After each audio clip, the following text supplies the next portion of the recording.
The average man today wakes with his mind already at war. Before the sun even climbs the horizon, messages invade his pocket, colors flash across his screen, and the world demands performance he never rehearsed for. His thoughts scatter before he can form one fully. His breath shortens, and yet he calls this normal. The day becomes a blur of tabs, alerts, tasks, noise, caffeine jolts, and private exhaustion. His eyes move from one glowing rectangle to another, but his soul never moves at all. Beneath the chase, there's a strained hollowness, a silent ache in the chest that whispers, "Was any of this worth waking up for?" He feels tired, not because the world is heavy, but because his attention is fractured into 1,000 tiny wounds. Somewhere in that blur, he forgets what presence feels like. He mistakes motion for direction, speed for progress, stimulation for life. But the body knows the truth.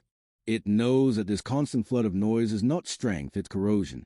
You're not exhausted because you did too much, but because you thought too much, scrolled too much, reached too much for things that give nothing back.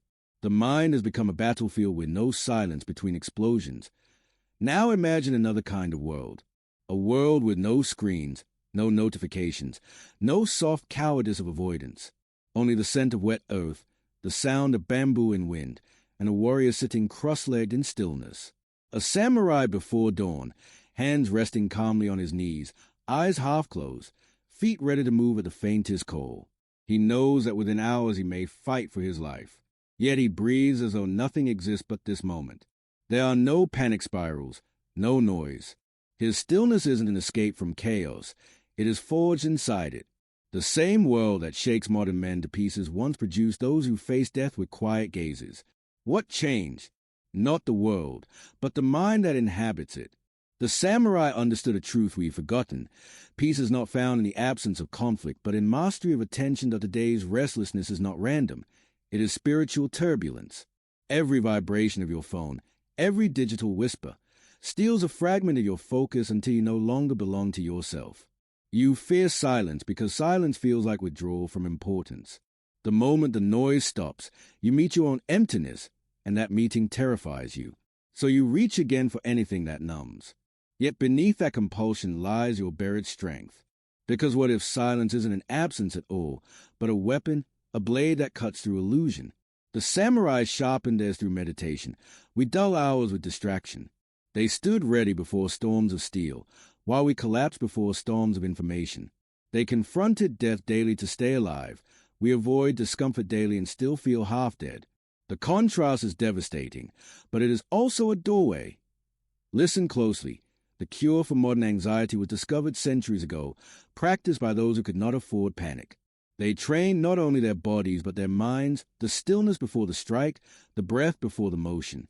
We scrambled for productivity systems, but they cultivated presence until every motion was a system, every breath a reminder of mortality and focus. Their silence wasn't passive. It was alert, poised, and dangerous in its calm. That is a secret we lost when we traded depth for speed. To silence the modern mind, we must relearn what silence meant to those men who walked toward death without tremor. Imagine if the noise vanished for a moment. Imagine feeling the vastness of quiet expand inside you, not as emptiness but as strength. Beneath all the noise, your soul still knows this state. You were once capable of profound stillness. The samurai simply never forgot. The question is not how they found peace amid chaos. It is how we lost it amid comfort. And so, as the pulse of notifications fades beneath this story, you will hear only one sound left, the breath of a man reborn into presence. 5 centuries ago, men prepared for death by mastering silence. The samurai were not creatures of slaughter, though history remembers their blades. They were architects of attention, philosophers who shaped their lives into art through the medium of discipline. To them, the sword was not a weapon, it was a mirror. In the polished edge of steel, a warrior could see the state of his own spirit. Each strike, each breath, each quiet repetition was a dialogue with the self. The world today hears the word discipline and imagines suffering, alarms before dawn, brutal gym sessions, endless grind. But the ancient warrior knew a deeper truth. Discipline is not punishment. Discipline is devotion. It is a patient alignment of body, mind, and will until all movement becomes ceremony. They called this path Bushidō, the way of the warrior, but it was also the way of presence. To live by the sword was not to live by violence. It was to live by accuracy, by purity of intention. Every gesture of the samurai carried weight. To bow was not habit, it was respect embodied. To clean one's armor was not maintenance, it was meditation. Even the act of drawing the sword was performed with reverence, for haste was seen as profanity against precision. They trained their mind to move as smoothly as water and their tempers to remain unmoved even under insult.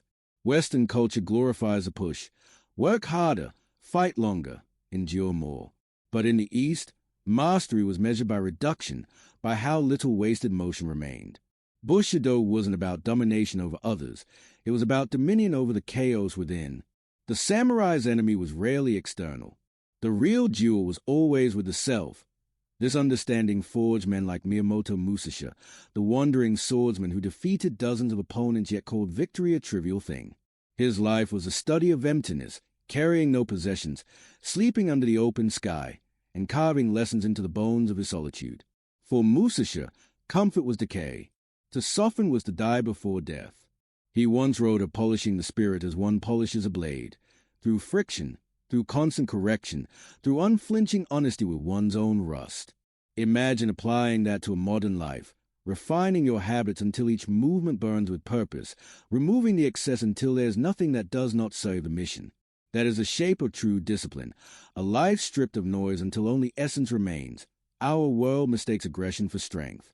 Men are told to force their way through life, to conquer, to accumulate, to win at all costs. The samurai offers a correction. Strength without stillness is brutality. Progress without purpose is emptiness. The old mindset says, be productive at any cost. The true way says, be present in every act, and the cost vanishes. In modern language, productivity chases time. In the samurai tongue, mastery dissolves it. Every swing of the sword, every step in armor, every deliberate pause before action carried centuries of understanding, of impermanence, of restraint, of the quiet dignity of one who does not need to prove his worth. When a samurai entered battle, his calm unsettled his enemies. The absence of visible fear was not bravado. It was a product of years spent understanding death, not denying it. He had already practiced the worst outcome in his mind and made peace with it. Because he needed nothing, he was unconquerable. Contrast this with a modern man, whose attention is held hostage by every small inconvenience, every perceived slight, every ripple in the algorithm. His energy leaks because his mind never stops reacting. The samurai's mystique was simply mastery of reactivity. He understood that victory was not determined by faster reflexes, but by deeper stillness. To practice Bushidō today is not to wear armor or wield a weapon. It is to awaken the same clarity in your own routine, to treat every ordinary action as holy. Washing dishes, lifting weights, working on your craft, each can become a kata, a form of training. The warrior's grace emerges not in battle, but in how he carries himself when no one is watching. That sacred attention is a true mark of discipline. The world says grind until you break. The way says move until you disappear into the movement. It is precision so pure that effort vanishes. This ancient ethos survives not in museums or old temples, but in the men who choose stillness over spectacle, order over chaos, integrity over convenience.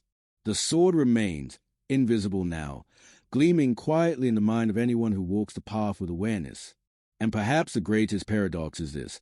The more silent the warrior becomes, the sharper his presence grows. But how can ancient silence survive in a world that worships noise?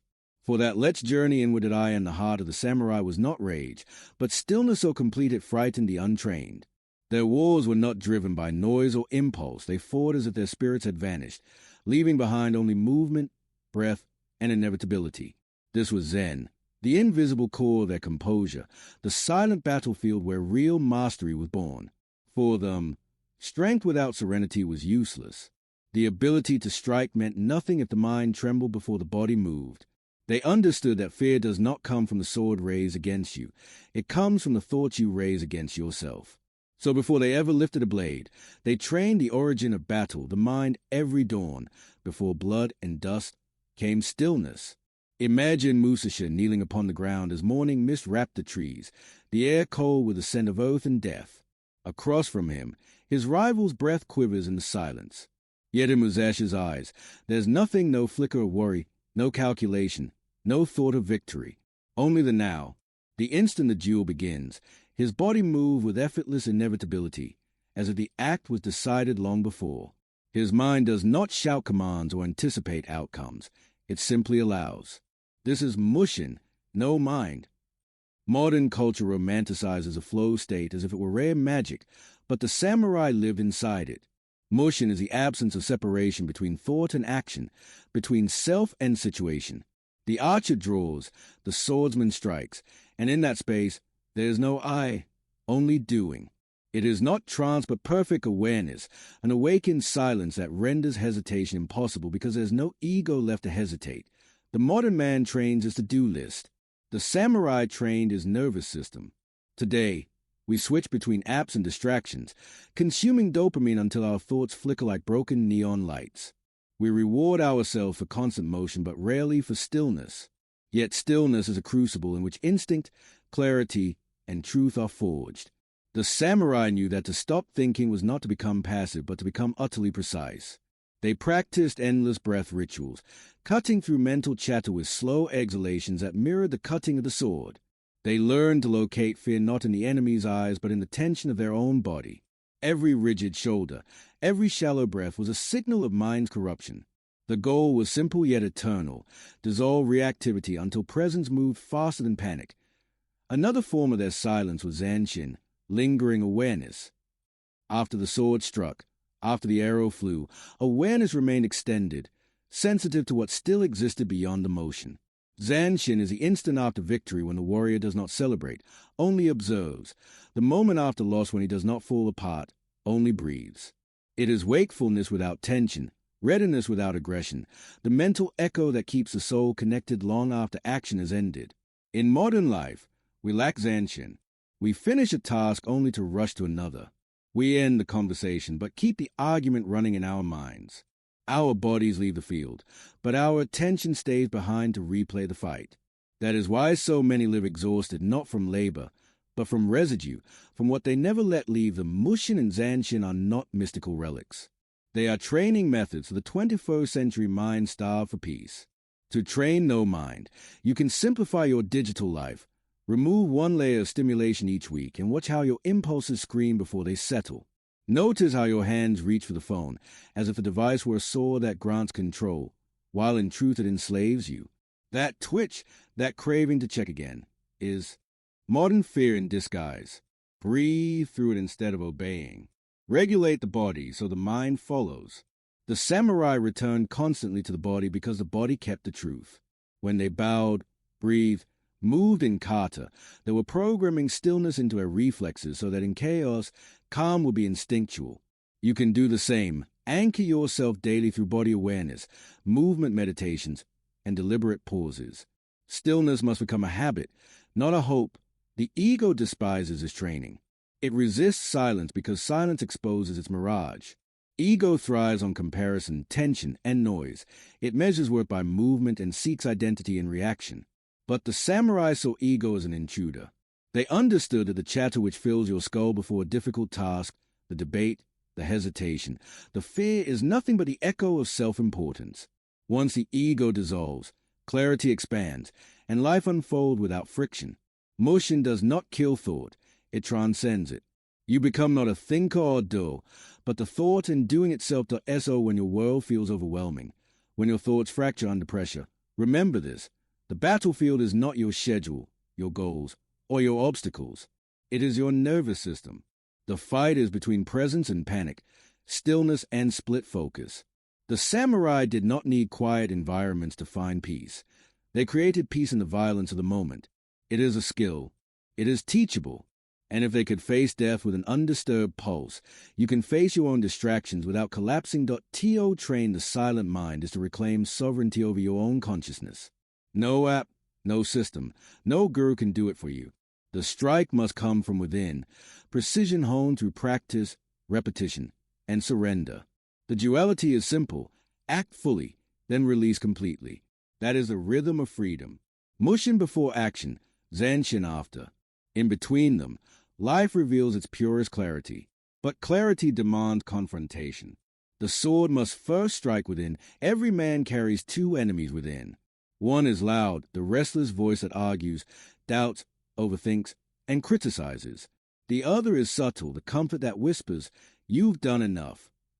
Both destroy momentum more effectively than any external obstacle. The samurai knew this deeply. Their wars were not only against other men, but against the softening of the self. They believed the battlefield existed first inside the mind, and every strike of the sword was a continuation of meditation.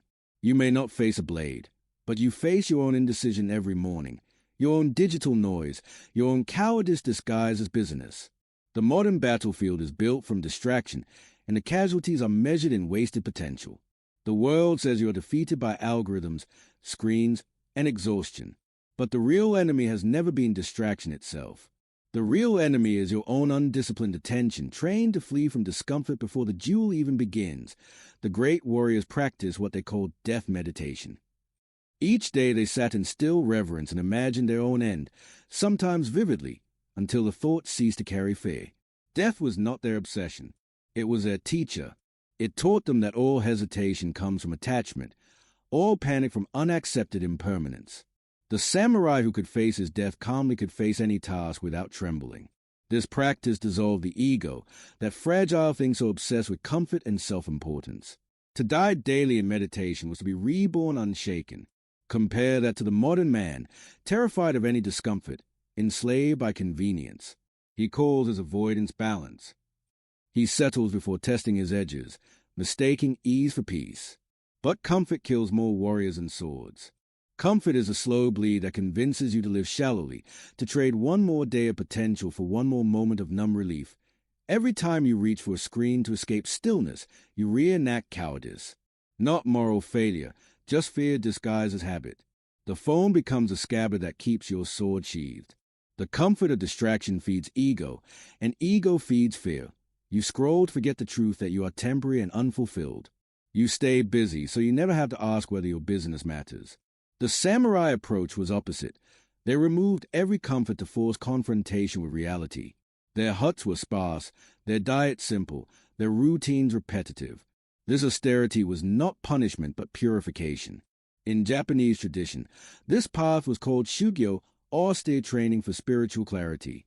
Through repetition, exposure, and solitude, the warrior burns away pretense until only purpose remains. Shugyo can happen anywhere, lifting in a cold gym, sitting through silence, walking without music. The key is friction. Friction forges attention. Attention forges self-command. Fear of failure and fear of death are siblings. Both are born of clinging to identity. The samurai accepted that the moment of the duel could be his last, freeing his body to act naturally. You, too, can perform your craft, your work, your relationships with the same freedom once you stop negotiating with fear. Every plan you abandon midway, every excuse you recite silently is just micro-death avoidance, a refusal to let a version of you die so a stronger one can live. The ego resists because its comfort depends on staying the same. But staying the same is a form of decay.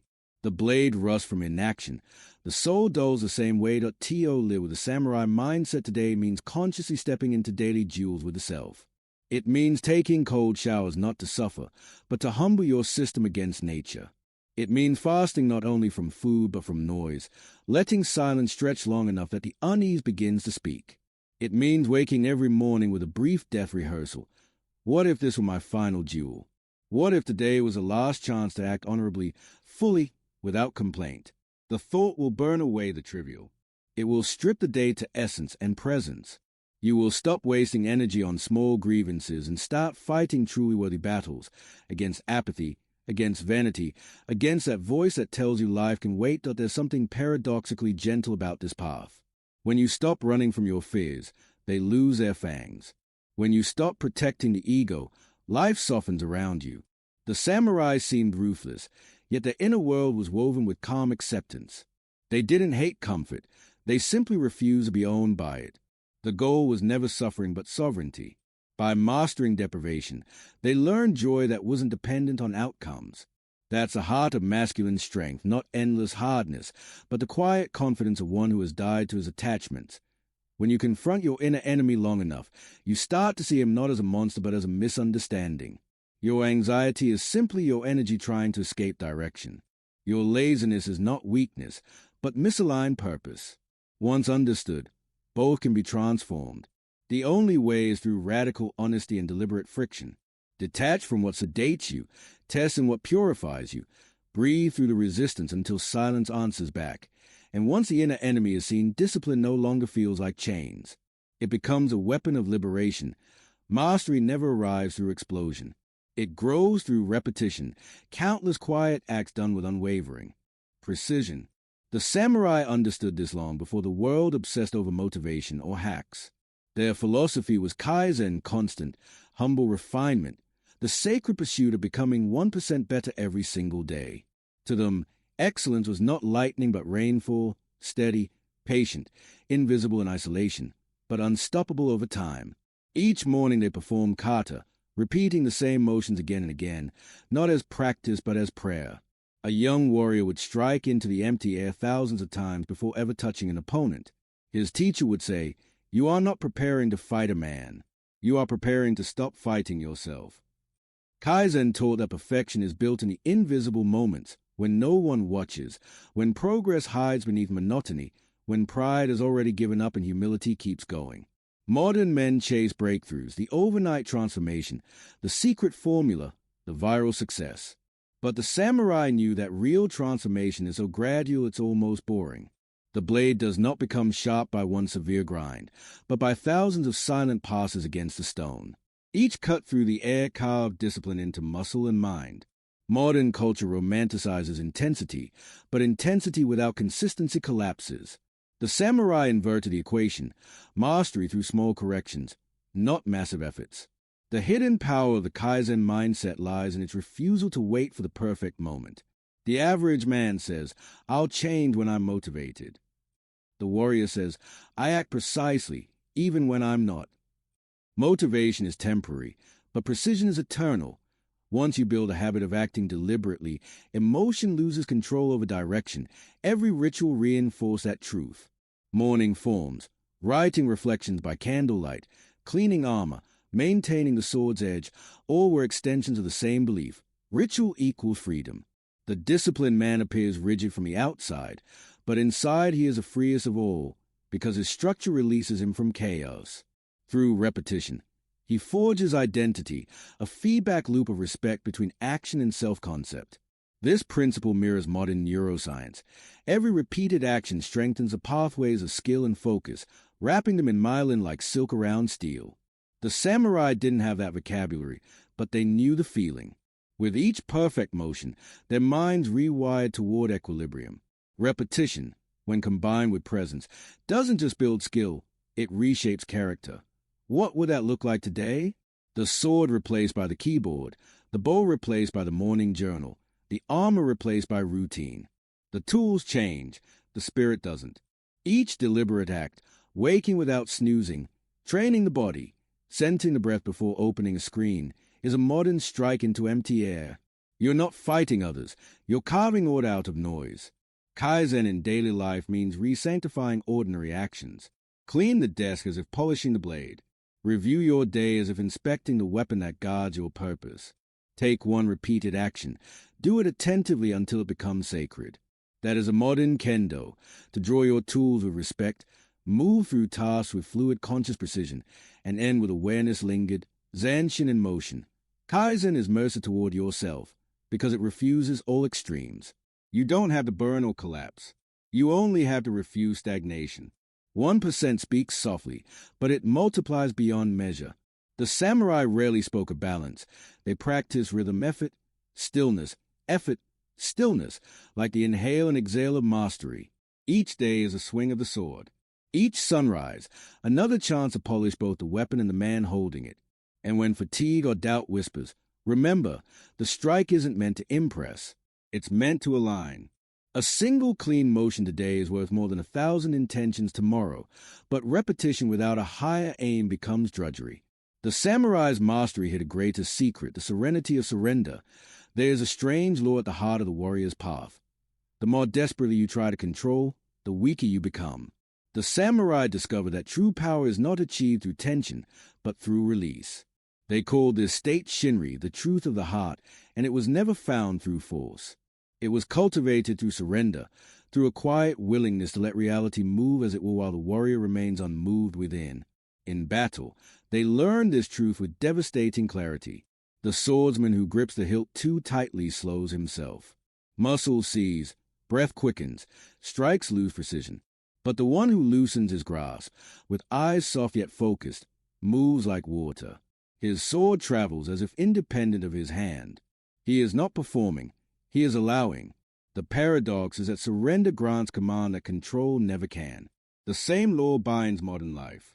The man obsessed with outcomes, money, status, followers, achievement, grasps his goals until his mind suffocates. The harder he tries to manipulate the future, the more he loses presence in the moment he is actually living. His anxiety is not caused by failure, but by resistance to uncertainty. The samurai walked a razor's edge of mortality every day, so they learned early that life cannot be guaranteed, only honored. When you accept uncertainty as fact, fear loses its soil.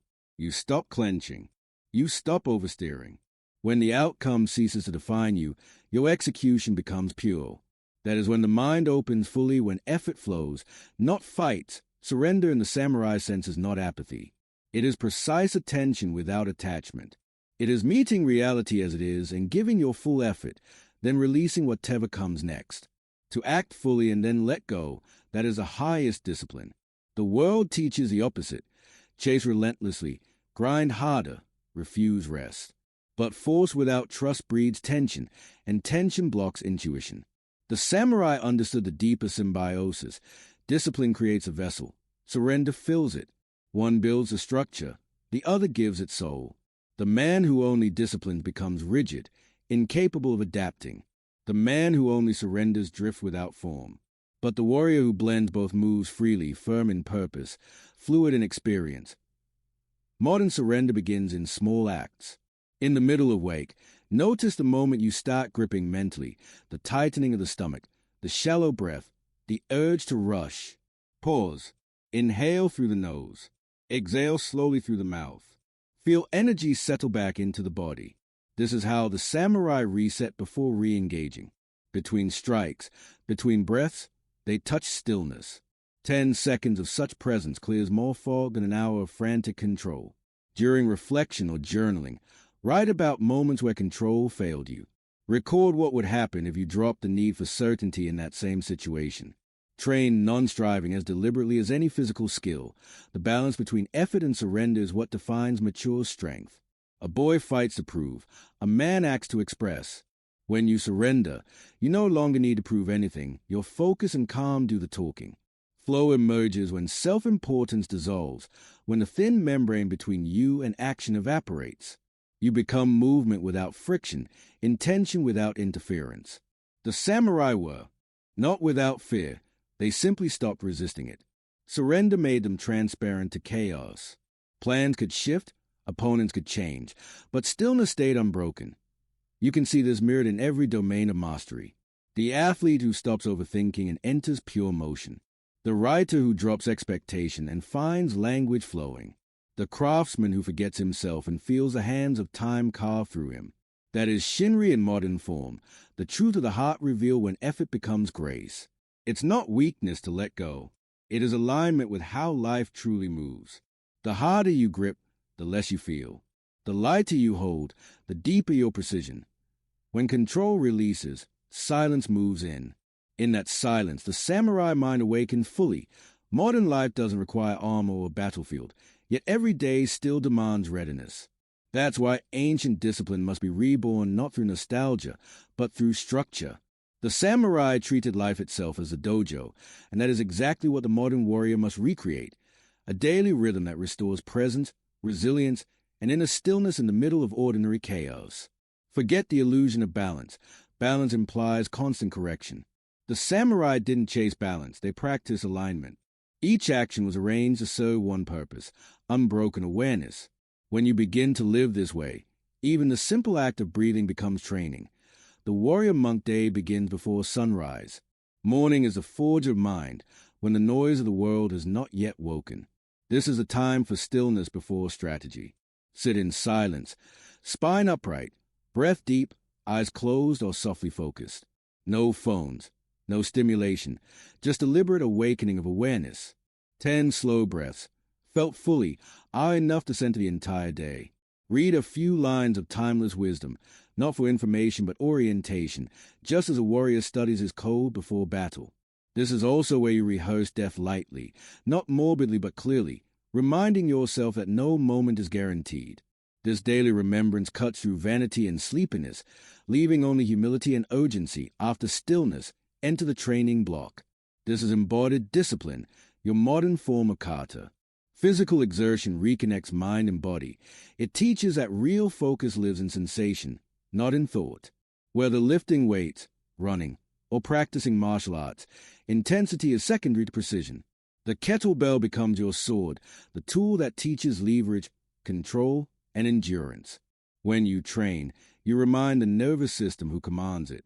After physical training, move directly into your first cycle of creative or professional focus. Work like a blade being swung, exact, segmented, clean. Do not chase multitasking. The samurai never faced two opponents at once in the same breath. Midway through the day, practice midday silence, the microscopic retreat. 5 minutes of nothing, not scrolling, not planning, not solving, just being. The modern mind fears this more than exhaustion because in silence, you hear everything you've been running from. Stay. Let your thoughts crash. Let your body unclench. This pause will become an anchor far stronger than another cup of caffeine. The samurai paused between strikes. That pause was their link to mastery. So too must you pause between tasks. Stillness restores accuracy. Evening holds a reflection, the Zanshin review. Just as awareness lingers after a strike, awareness should linger after your day. Sit quietly or write briefly. What moments held weight? What fell hollow? What echo remains? The goal isn't self-critique but observation. Which actions align with your chosen code? Which were distractions disguised as necessity? Release both success and failure from the day. End clear, light, and undistorted. This ritual seals a day like sheathing the sword consciously, carefully, with closure.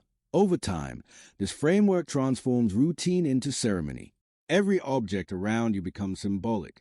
The desk becomes battlefield, where you either conquer distraction or surrender to it. The breath becomes your bowstring, drawn and released with precision. The body becomes a temple, requiring care and discipline. This resacralization of the ordinary turns mundane life back into dojo life.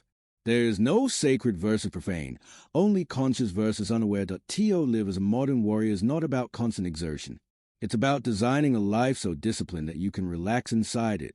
Structure creates freedom when it aligns with purpose, and purpose becomes peace when it serves something beyond ego. Write your own code and return to it every morning, your modern Bushidō. Include values you refuse to violate, practices you will not skip, principles worth losing comfort for. Living by a code gives your days the same gravity the blade gave to the samurai. It reminds you that life is not open-ended, it's deliberate. And when the day becomes a dojo, even ordinary actions become sacred. Every man eventually hears a quiet call, the one not shouted by the world but whispered by his soul. It arrives in the stillness between distractions, in the flicker of awareness that asks, "Is this all there is?" That whisper is not weakness, it is a summons. You have walked through chaos long enough. You've heard the static of screens, felt the fatigue of endless pursuit, tasted the dull addiction to noise. You began this path restless, seeking calm, not realizing calm could be a weapon sharper than any ambition. The samurai taught us this. When the mind is mastered, the world bends with it. You have learned their rhythm, discipline carved from silence, strength born of surrender, precision sustained by peace. Now the journey unfolds inward. This final step is not about learning more. It is about declaring who you now are. Overstimulation taught you to chase. Discipline taught you to command. Surrender taught you to flow. And silence revealed the truth. You were never broken, only buried under noise. Every small act of presence has been training for this moment, the reclamation of identity. The samurai prepared daily for a battle that might never come, yet they lived each sunrise as if eternity rested in it. You are called to do the same, not with a sword, but with conviction. The war is no longer against the world. It is between the man you were and the one who now stands ready to emerge. The modern warrior is not defined by scars on his hands, but by stillness in his presence. This is your call to inner battle. Every breath, every decision, every moment of awareness is another stroke of the blade shaping who you are. It is time to write your public declaration, the creed that redefines your life. Write it somewhere visible, not for approval but as an anchor. It should answer questions that only the soul can. What will you no longer run from? What inner enemy will you face daily, without excuse? What silence will you defend in yourself, even when the world mocks stillness as weakness? This declaration is not words on paper. It is a contract between your breath and your being. Many men live reacting to the outer world.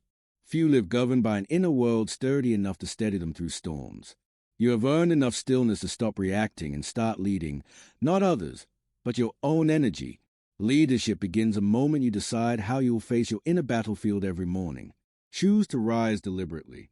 Choose discomfort over drift. Choose silence over spectacle. From this, power grows quietly. The paradox remains. Peace is power. Stillness is strength. Surrender is supremacy. The strongest men are not the ones shouting from empires, but those who no longer need to prove their worth aloud. Their calm becomes presence. Their words become weight. Their life becomes message. You, too, have reached that threshold. Remember what this transformation signifies. Freedom from the claws of overstimulation, the reawakening of discipline that feels like devotion, the maturity to let go of what cannot be controlled. You are no longer seeking Zen through escape. You are becoming it through engagement. Each day is your jewel, each action your meditation. In noise, you find rhythm. In pressure, balance. In silence, power.so stand inwardly still now. Give the silence one more breath. Let it widen through your chest until you feel both alert and untouchable. Then make your vow not to conquer the world, but to master yourself. No one will witness this victory, yet its ripple will reach everything you touch.